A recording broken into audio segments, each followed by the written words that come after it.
decide inyectar liquidez a las entidades financieras. Y la forma de hacerlo es liberando el encaje legal. Cuando dicen inyectemos estos recursos y que no sea máximo de un 10%, es una fabulosa noticia para los constructores y también para quienes lo van a adquirir, la vivienda.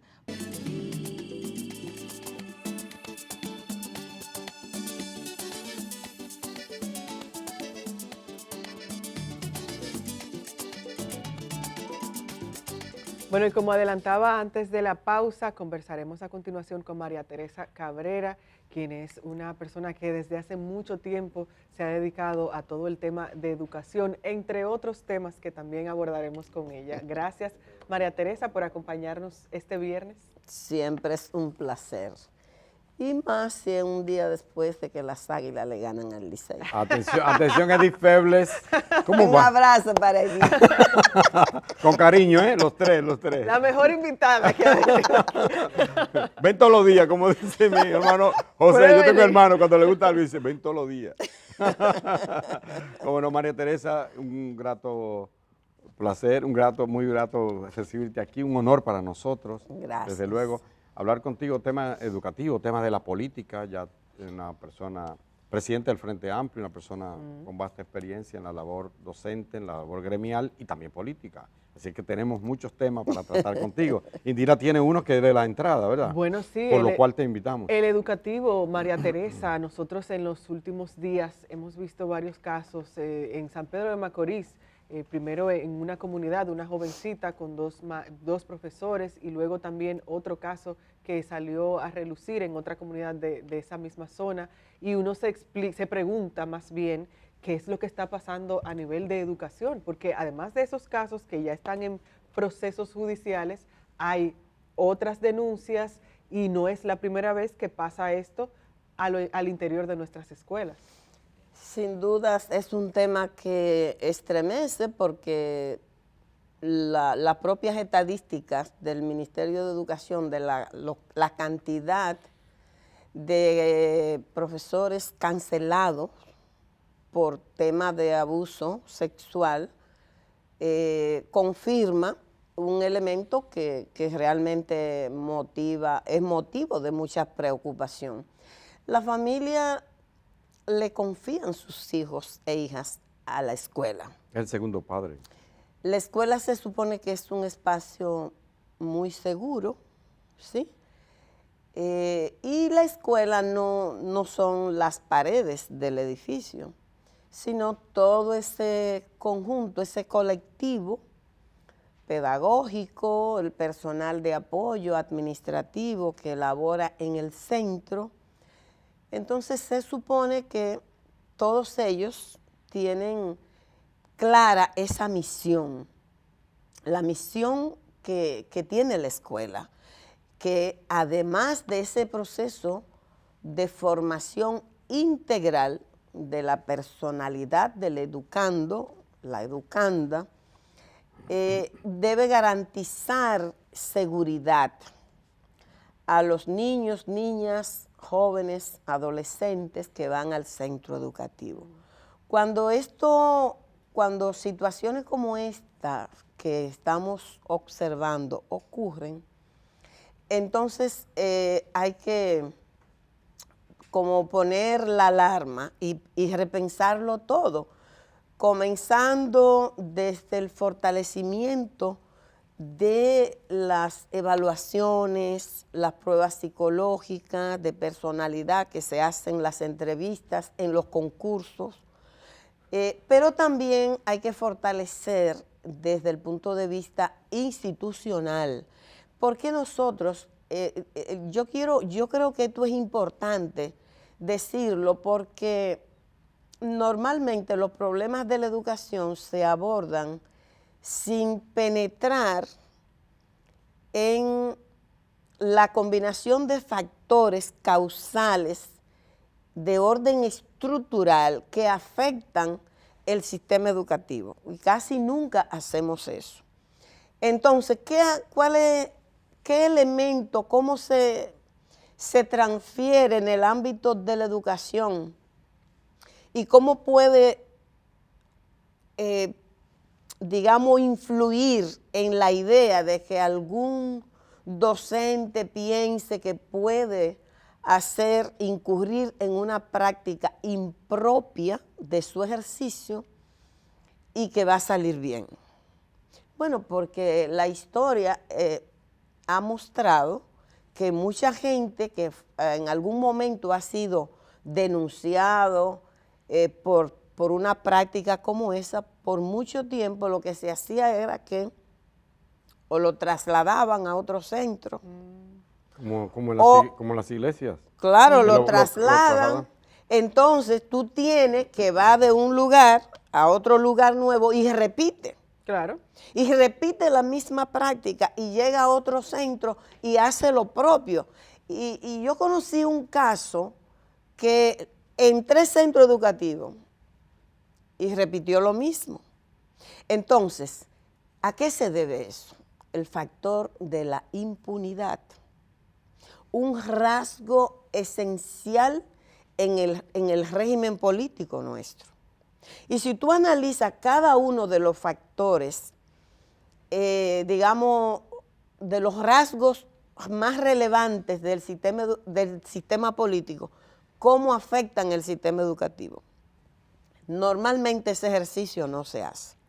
Entonces yo creo que estamos ante un gran desafío. Es un tema también importante para hacer un llamado al Poder Judicial, porque muchas veces también se despachan con unas decisiones que se constituyen en un estímulo para seguir en esa práctica. ¿Y no será, profesora, que en ambos casos, tanto a nivel de la justicia como a nivel interno en educación, falta seguimiento?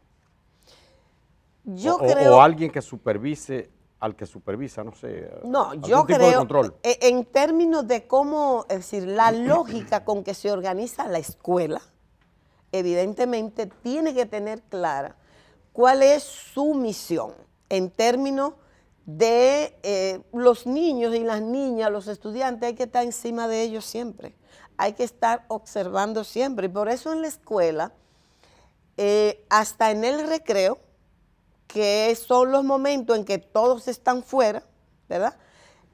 Hay responsabilidades. Claro. Es decir, hay parejas de docentes que están en un área, otra pareja que están en otra área. Eso se distribuye siempre y se rota, ¿verdad? Porque los niños y las niñas, los adolescentes, los jóvenes en los centros educativos, siempre hay que estar encima de ellos para prevenir cualquier situación. Pero cuando tú tienes una conducta que lo hace una persona que tiene la tarea, la misión de evitar que eso ocurra, es decir, de evitar que otro pueda hacerlo, y es esa persona que además frente al estudiante está en una posición de poder. Eso es terrible, por eso es que es más doloroso, más estremecedor. Yo creo que esto desafía a todos, a todas. Yo creo que fue muy correcta la posición del sindicato, por ejemplo, porque frente a este tipo de comportamiento no puede haber contemplación. Hay que procurar que la escuela sea el lugar seguro, el que le dé tranquilidad, que le dé sosiego a la familia. ¿Cuál fue la actitud de la ADP? No, la actitud de la ADP fue de rechazo, de condena total. Y no, porque a veces hay personas que creen que por ser de un sindicato, el sindicato le tiene que defender cuando incurre en prácticas impropias, y no es así. El sindicato está para defender los derechos. Si se le viola un derecho, tiene que estar ahí. Reivindicar condiciones de trabajo, de vida digna, pero no para defender cuando se incurre en prácticas impropias. Aprovecho este momento, María Teresa, para invitarle a un cafecito. Ay, genial. Y con él celebramos la victoria de las águilas. Gracias, Kenia. Ay. Dice Kenia que no. Comentaba usted... Kenia es liceísta, está derrotada, Sí. hay que comprenderla, ¿no? Comentaba usted sobre lo que sucede alrededor en los centros educativos, la posición, por ejemplo, de la ADP, pero también hay un código de ética que se supone que rige a los maestros y también al personal administrativo que está en las escuelas, porque muchas veces se habla de los maestros, pero por igual hay un personal administrativo. ¿Cómo, imagino que usted también en ese momento cuando se formulaba ese código formó parte de en una otra vía? ¿Qué podemos esperar de ese código y cómo se está implementando? Mira, efectivamente el código de ética existe, como existen muchas otras normas, pero hay que trabajar mucho las mentalidades. Porque si usted tiene una norma y eso es un libro, es que tiene que ser interiorizado. Hay que trabajar mucho el componente ético, axiológico y humanista en la formación docente. Hay que potenciar ese enfoque para entender la complejidad y lo desafiante y la responsabilidad de trabajar en un centro educativo. No importa si usted es docente o si es personal administrativo o de apoyo, que vale decir aquí también que tiene que haber criterio, por lo tanto, para la selección de ese personal, que es un personal que en la cultura política nuestra, los dirigentes políticos, los funcionarios, legisladores del partido oficial, en cada caso, siempre creen que eso es un tema de cuota, que le tocan tanto. Te lo recomendó el compañero tal. Y entonces solamente mandan cédula. Y resulta que en un centro educativo, desde el portero que está ahí a la entrada, que es el primero que entra en contacto con cada niño y cada niña que entra al centro educativo, las personas que apoyan con la limpieza, con la organización, esa gente llega primero al centro, porque precisamente ellos tienen que garantizar que todo esté listo. Cuando los niños y las niñas llegan y los docentes van a comenzar su trabajo. Por lo tanto, tiene que haber un criterio. Pero en la cultura nuestra, y ahí aparece otro rasgo del régimen político, que es el clientelismo, que hace que se entienda que eso se puede distribuir y que simplemente a alguien le tocan 50, a otro le toca 100 y se lo pueden repartir sin ningún criterio. Ese es otro tema que también hay que... el clientelismo de alguna manera incide en la baja calidad de la educación. Yo creo que no es de alguna manera, yo creo que inciden de manera esencial, porque eso es lo que hace, que incluso un ministro pueda ser saboteado desde dentro. Como ha ocurrido. Bueno, es fuerte. María Teresa, queremos aprovechar tu presencia aquí para tratar un tema que sale un poco de la educación, pero no tanto. Tú tienes una vasta experiencia como gremialista, ¿verdad que sí? Hay un tema en el tapete, un tema de derecho adquirido por los trabajadores, el tema de la cesantía. Se plantea la eliminación, aunque hay una especie de consenso en la superficie o en teoría, hay como cierta amenaza que se cierne sobre el horizonte. Mira, en el sector patronal, que ya no se dice así. No, hay que decir, ¿cómo es? Los empleadores que se llaman ahora. Y colaboradores. Y los trabajadores son los colaboradores. Sí, muy bonito. Pero tú sabes que hay detrás de todo eso. Pero bueno, siempre que ellos plantean la necesidad de una reforma al Código Laboral, subyace de manera esencial, unas veces disimulada y otras veces explícita. Cuando llega la hora de la verdad, hacen explícita su intención de eliminar la cesantía. Nosotros hemos tenido una posición muy clara sobre esto.